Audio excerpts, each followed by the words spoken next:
So in our troubleshooting steps so far, we've ruled out a lot of potential problems. So let's just recap where we are so far. Employees claiming they can't get to a particular website or some internet resource. We've already checked off a lot of things that are working correctly. We can get into the router. Interfaces are fine. They're up. They're functional. We've learned of the appropriate routes we need to get to that destination. We've verified that we can ping that destination from our router. We verified that the router is indeed advertising the correct employee subnet, so the destination should be able to reply back to that router. Still, employees claiming they can't get to where they need to go. So now the next step is, well, we know that when we ping from the router is going to choose an IP address of its own as the source of that ping. So the router's going to look around and it's going to say, okay, so let's see here. The network admin has just told me he wants me to create a packet going to this destination.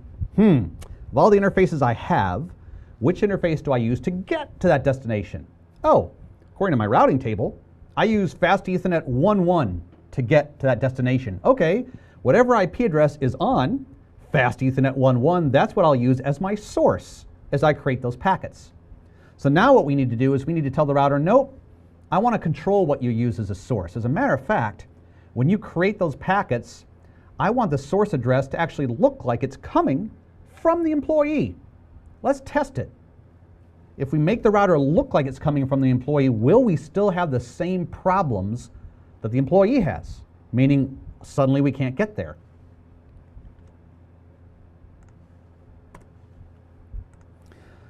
So how are we going to do that? Well, step number one, we're going to create a loopback interface. And if we already have some, we'll just create another one.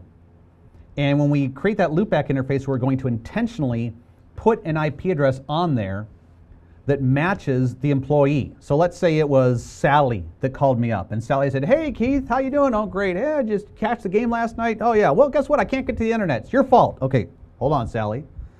What's your IP address, Sally? Oh, my IP address is 7.999. Okay, let me do some testing and call you back. Click. So now I go onto my router, create a loopback address of 7.999, the exact same IP address that Sally has. And now what I'm going to do is from that router, I'm going to try to ping the same destination using that loopback. See if it works. Now if the answer is no, now we're going to start getting some weird things going on at this point. So here's what we're going to do.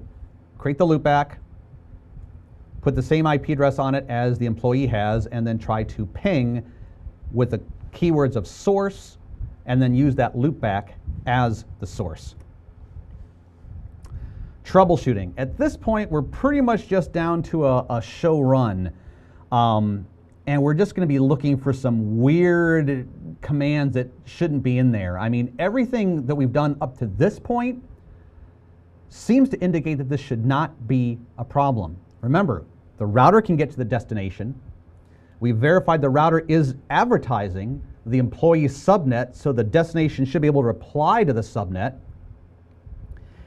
So at this point, and from the previous steps, right, all the previous steps, we were looking at the show run multiple times. So if there was anything sort of standard in there, like anything that we could see easily, like an access list, policy-based routing, something that jumped out at us, we would have caught it before we got to this step, presumably.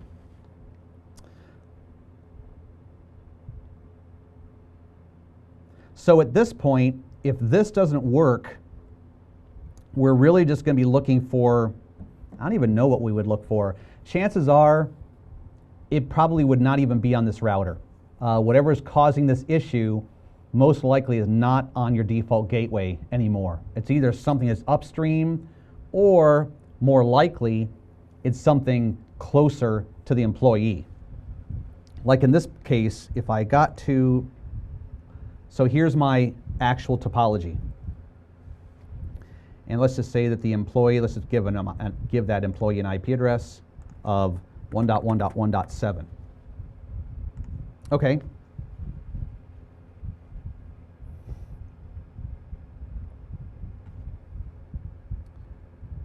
So let me think about this here for a second, because if I create a loopback of 1117, the router is going to bark at me. The router is going to say, hey, we have an addressing conflict because the 111 network is already in use here on Fast Ethernet 00. So in order to really test this out,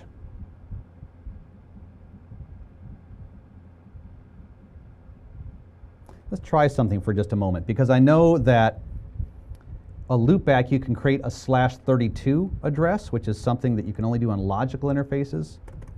I've never actually tried this. I don't think it will work, but here's what I'm going to do. So we see that my Fast Ethernet is in the 111 network. What happens if I create a loopback? I should still get an addressing conflict, but let's see what happens.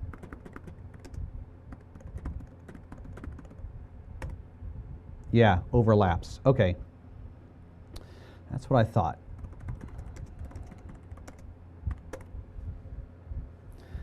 So at this point, if I still want to stay on my router,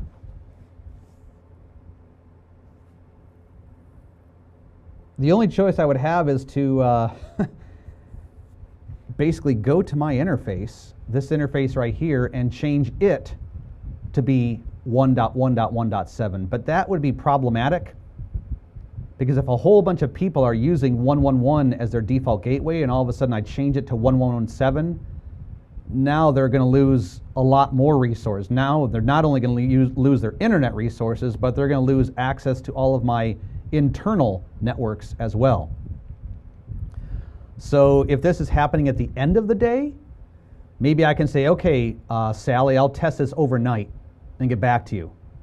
And maybe overnight, when there's nobody in the office, then I can safely change this interface to 1117 because nobody's using it anyway, and then ping with this as the source.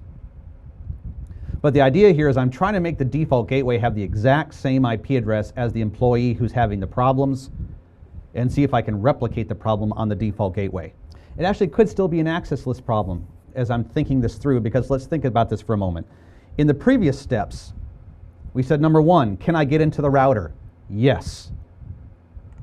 Let's just write these down. Can I get into the router? And we said, yes, I could. Step number two, we said, are all interfaces up? And we said, yes.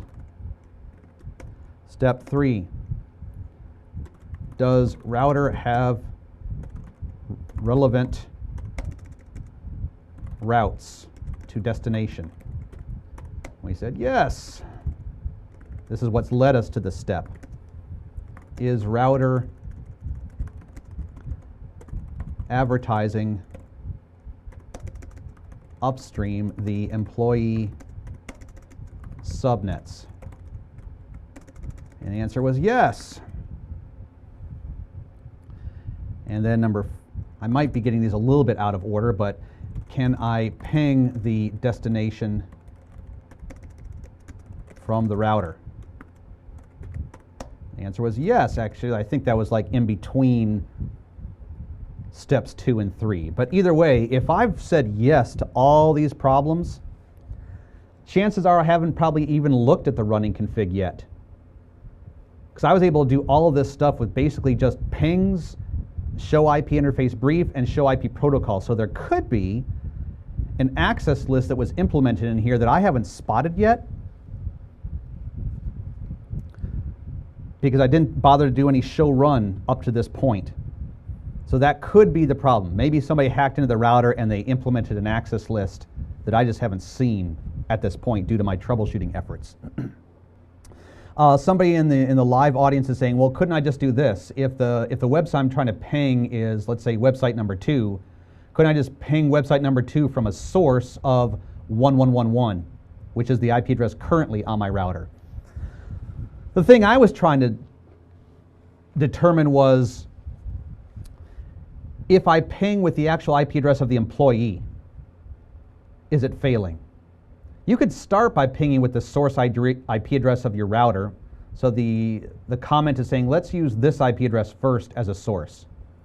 Now, if that works, if I use this as a source and I can reach the IP address of website number 2, but then I try to ping with 1117 as a source and I cannot reach website number 2. That's when I suspected, well, at this point on the default gateway, the only thing that might cause that would be an access list, an incorrect access list. But there's no access lists on here that would cause that problem. Then at that point, you're probably going to have to troubleshoot the upstream device or the downstream device. It could be now there's something on this switch.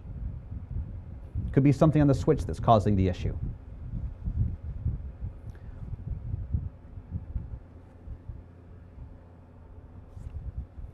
Someone else is also pointing out maybe it's a NAT issue. That's a very good point. So for those of you who are unfamiliar with NAT, let me just give a quick overview of that.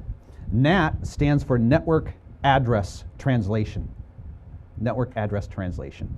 The idea behind NAT is that I have a bunch of laptops or devices here that all eventually reach some router. And for whatever reason, when their packets leave the router, I want to change the source IP address of those packets. Usually the reason for that is because these IP addresses are private IP addresses. For example, 10.1.1, 10.1.1.2, something like that. Well, these are not addresses that are routable in the internet. These are private addresses. And so I would have to change the source IP address before it leaves the router to something that the internet recognizes and can route back to. And that's called network address translation. And in our live audience, Samuel has said maybe there's something wrong with NAT. And that's a very good possibility. Maybe as NAT's trying to do the translation isn't happening. Because in order for NAT to do the translation, it has to match on these addresses. And when it sees these addresses, it says, okay, packet came in an interface. Is this interface enabled for NAT? Yes. Okay. Packet is going out this interface. Is this interface enabled for NAT? Yes. Okay. Is this packet a candidate for being translated? Let's check an access list. Is there an access list that says match on this, and if it matches, change it? Well, maybe the access list is wrong, or maybe the access list has been deleted. But for whatever reason, these packets as they're leaving the router are not being changed. They're not being modified. And so as they go out, there's no way for reply to come back because these are private addresses not routable in the internet. So that's a possibility as well. Maybe on my default gateway, my NAT configuration has been changed in some way that has caused this problem.